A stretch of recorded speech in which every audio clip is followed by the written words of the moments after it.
correct it. But while you do that though, I want to tie in an awkward way Joe Biden's recent pardoning of people at the federal level for marijuana possession. I'm gonna have to go. I'm over my time. Okay. So I definitely appreciate both of y'all. It's always nice chopping it up. I hope y'all finish out strong. I'll holler at y'all later. All right, man. All right, for sure. All right, for sure. Peace. Take it easy. All right. Is it cool, John, if we keep going? Yeah, we can. All right, for sure. I won't keep you too much longer. That other one went longer than I thought it would. I gotta do something a little bit, but we can keep rolling for a little bit. All right, we'll do like one, maybe two more. It's up to you. I'll let you choose, but just this, at least this one more. All right, so this next one coming up is about Biden, the Biden administration. I actually think this is a win, a small win, but a win nonetheless for the current administration. And I promise that I will be objective about this administration. I gave Trump his credit. And I'm gonna give Biden his credit. So here's a headline: Reuters or Reuters, I don't know how to pronounce it. I always pronounce it wrong. Biden overhauls U.S. policy on marijuana, pardons prior federal offenses. So President Joe Biden took steps to overhaul U.S. policy on marijuana on Thursday by pardoning thousands of people with federal offenses for simple marijuana possession and initiating a review of how the drug is classified. So it might get removed from Schedule 1. He's taking steps towards that. I think that's awesome. Biden said thousands of people with prior federal convictions could be denied employment, housing, or education opportunities, and his executive action would relieve such collateral consequences. Nearly 40 U.S. states have legalized marijuana use in some form, but it remains completely illegal in some states at the federal level. Reclassification would be the first step towards wider legalization, a move backed by a majority of Americans, and usher in sweeping changes for companies and law enforcement that impacts millions. The president's decision fulfills a campaign promise and is likely to please members in his left-leaning political base ahead of the November midterm elections, in which the president's fellow Democrats are defending control of the House of Representatives and Senate.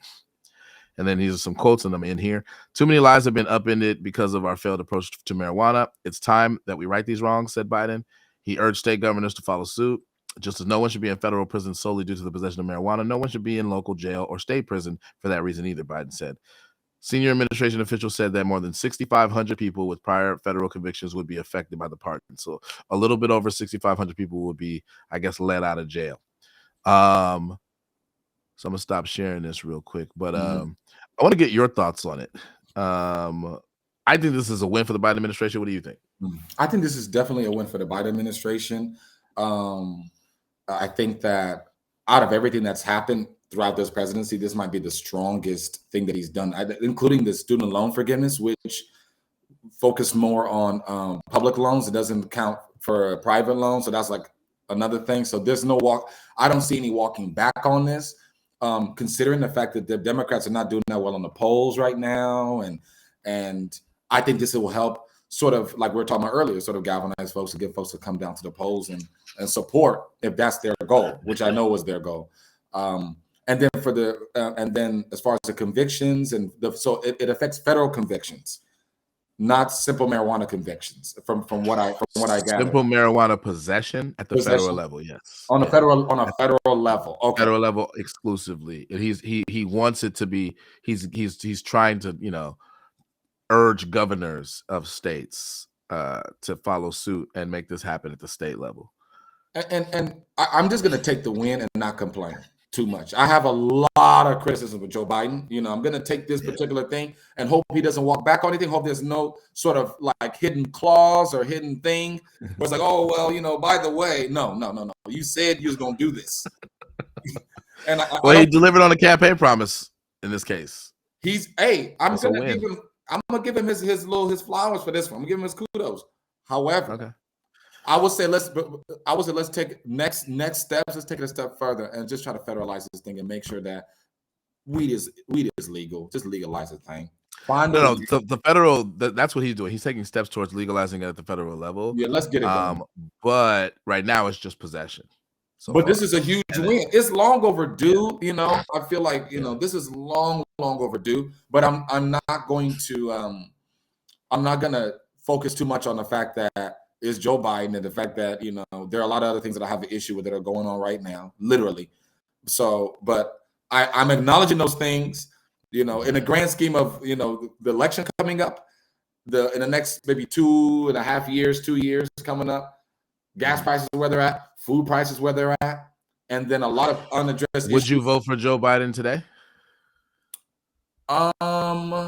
No. And I can't. But I do. I'm not gonna be. I'm gonna be fair and acknowledge the fact that he's did something good. Whenever he does something good, I'm gonna acknowledge it. It's like if Donald Trump did something good, just because of Donald Trump doesn't mean I'm not gonna acknowledge if he did something good. Like, I'm not crazy. So Donald Trump, can you name one thing that you thought that he did good? I'm just curious. You don't have to if you don't want to, but I mean, on the surface level, I think people are gonna disagree with this. I think people started to become a lot more politically engaged about affairs, foreign and domestic, because of him. I don't think people. I'm not saying people didn't care, but he brought it in the wider space, in a wider sort of like social media atmosphere. And I think that was a net positive in my opinion, because what it did was it made things that were sort of like niche or sort of like exclusive, like deeper esoteric type stuff, a common discussion. And I think that's kind of one thing that I would say that he did. What about funding HBCUs? Would you give him credit for that? I mean, a little bit. I think. I mean, you got. I mean, if he did it and that's what he did, for sure, fine. Yeah, I'll give him credit for that. What about Operation Warp Speed that gave us vaccines in record time? That's tricky. That's tricky. I think he did a terrible job handling the pandemic, but he did a good job getting us vaccines. That's what I would say. Exactly. So that's a tricky one. Like, yes and no. Yes and no. But once again, I please don't get me mistaken. I am a lefty. I know. That's why I'm asking you if you want to give credit, because I'm in the middle, so I can give credit to both. I know that people left of center don't like giving Trump credit for shit. No, I'm gonna give him credit for certain things. I think I think Trump's biggest thing was bringing a lot of conversation into the wider discourse. That was huge for American politics and stuff. But go ahead. What about historic peace deals in the Middle East? Do you give him credit for any of that?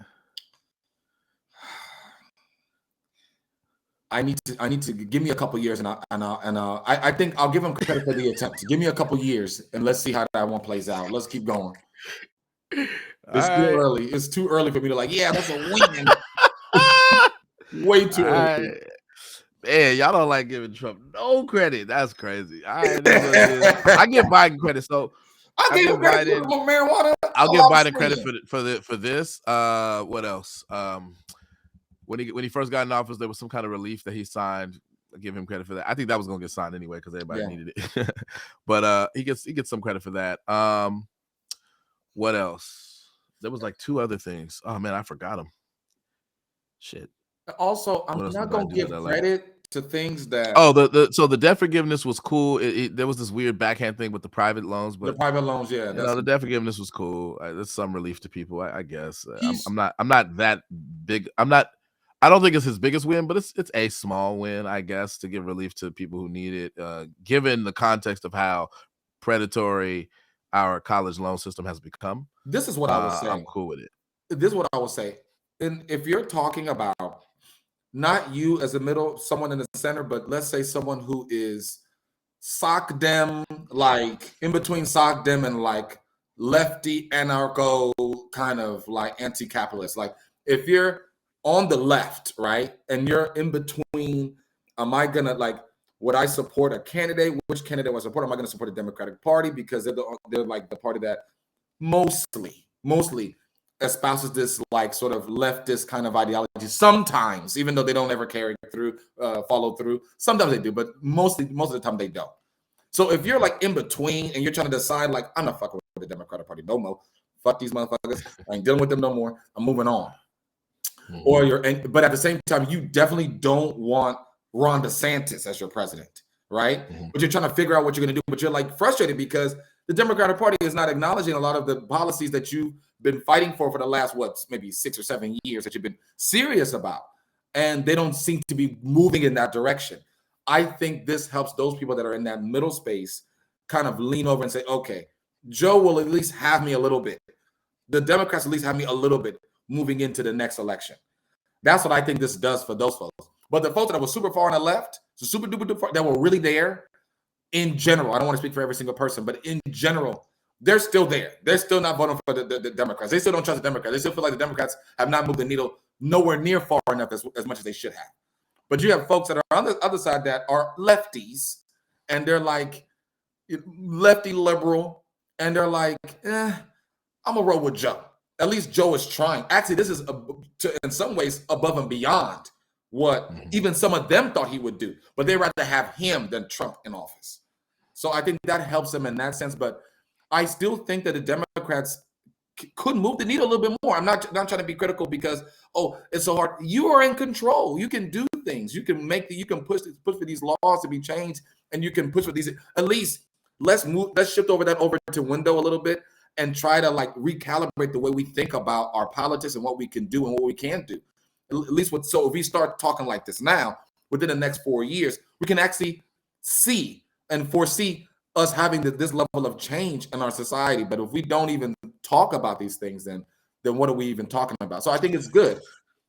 Let me ask you this. Do you think that the far left is a threat to Democrats winning elections to whatever extent that you would favor the Democrat Party over the Republican Party? The far left don't count. What you mean they don't count? They don't. They're a huge part of the voting base. A lot of them won't vote. A lot of them won't vote and don't care. And the far left does vote. How far are we talking? How far are we talking? I mean, motherfuckers that. So Bill Maher had this whole thing where he said, in order to make sure that we win elections, particularly gain amongst independents like me, you should stop saying things like men can get pregnant. That would be emblematic of something that the far left espouses. That kind of thing on the left seems to be very pronounced, or at least they have an outsized voice in our discourse, because we hear from those motherfuckers all the time. The motherfuckers on TikTok spewing out their wokeness. So do you think that any people like that, in terms of them trying to bring those ideas to the forefront in the context of the midterms, could cost elections? It could cost elections if we're not talking about working class people, if we're not discussing other things that are going on the ground. Now, some of these cultural arguments, yes, I have my opinions about them. I don't care as much as the right cares about these things. I'm not like overly concerned about that. That's not going to keep me up at night. That's not going to stop me from voting, but and I don't, so I'm speaking for myself. That might keep them from voting. Those folks that are already on that side. Now, the folks that already don't agree with that already are against that already. We're just talking about folks that are kind of in between, or that may be like moderate Republicans, maybe those type folks. Maybe that's what we're talking about. That are leftish-ish, but they have like conservative values that they hold on to and they believe in. And that's fine. And I mean, I don't agree with a lot of those values sometimes, but that's fine. Will that turn them off? Maybe, maybe not. I think the people to be concerned about is the working class voters that won't vote, or so they're either going to abstain or they're going to go to another party. And and that's if I'm a Democrat wanting to get votes from Democrats or trying to get votes from my party. I mean, so I already know what the right's going to do. The right already has a belief. You start talking about trans anything, you shut that whole conversation down. But I know on the left we have a different. The discourse is different. What I would say is, if we don't talk about things that are happening on the ground as well, that's what I'm talking about. Walking and chewing gum at the same time, you will run into issues, because even people that are on the left may slide over to the right a little bit, because they're like, look, at least the Republicans are talking about gas prices. At least the Republicans are talking about food prices. If that's what happens, I'm just giving you an example, Right. So it's going to have to be a holistic kind of conversation about socially, what are we doing and how do we approach certain things when it comes to gender, when it comes to race. And then we're talking about fiscally, how can we get the working class in a situation where at least we have some sort of self-determination and autonomy, and we're not like, scrounging for change after we pay our bills. Like we got to find a way to address all of these things, because if you don't, yes, you're in danger. Yes, you will be in danger. And yes, most likely you'll probably lose. That's my opinion on that.